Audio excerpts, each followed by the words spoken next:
สบายดีพี่น้องมื้อนี้ก็มาพ่อกับเบาเขียวคือเก่าเอามืดฝนเนาะพี่น้องเนาะเขียวก็หาก็ขึ้นมาจากเวียกจากงานบ่เว้าหลายเนาะพี่น้องเนาะจังไดก็อย่าลืมกดไลค์กดแชร์กด Subscribe ให้เบาเขียวเด้อพ่อแม่พี่น้องเด้อ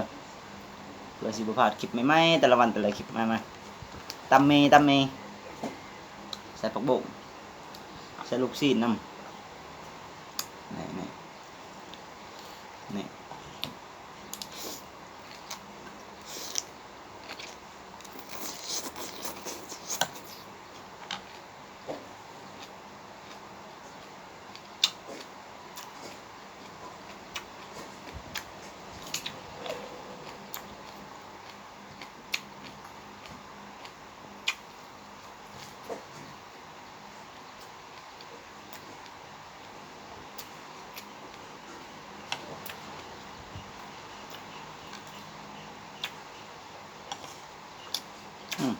เผ็ด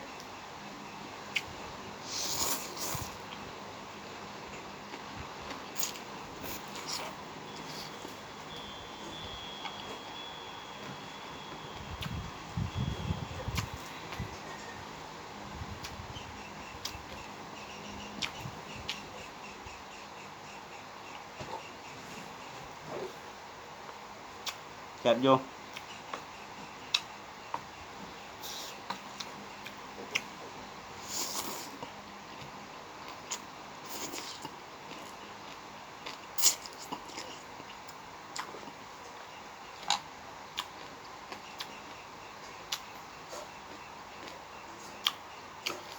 ใส่กรอบ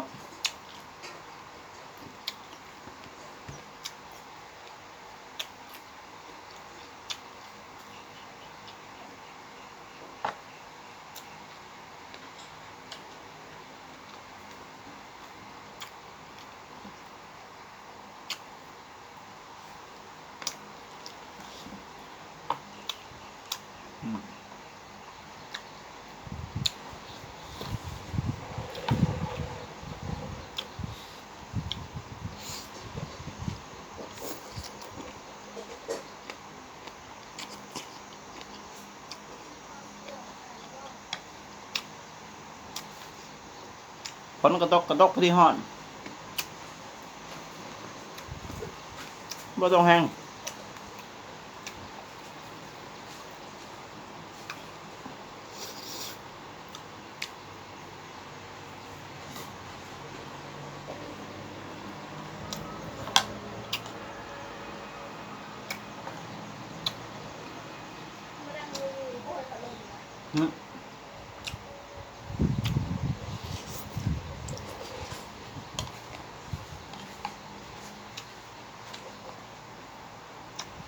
นั่งแล้วจะลมอะไร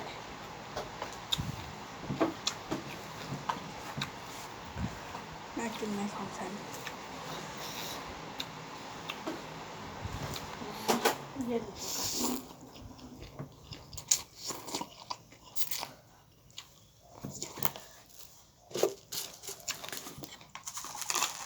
ใช่หอมเจียว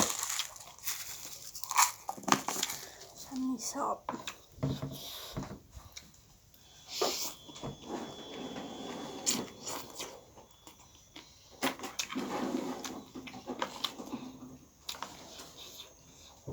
บุญน้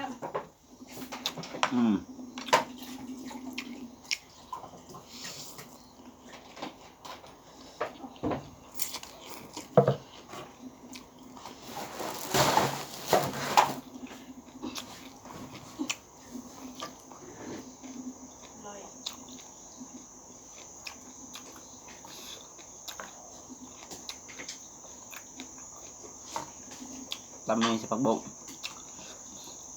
ใส่โคกน้ำ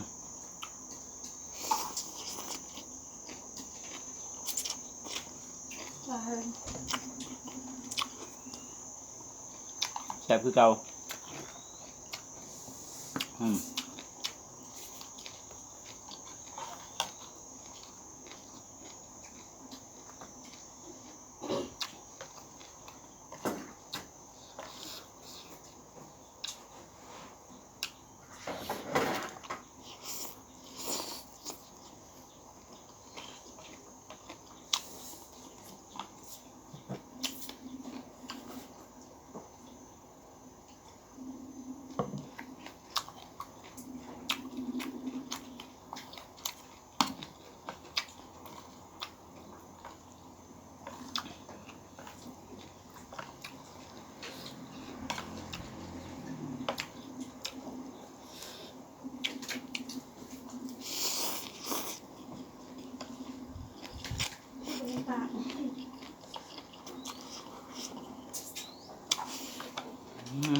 อ่ะเจ้าไว้เพียงเท่านี้เน้องพี่น้องเนาะ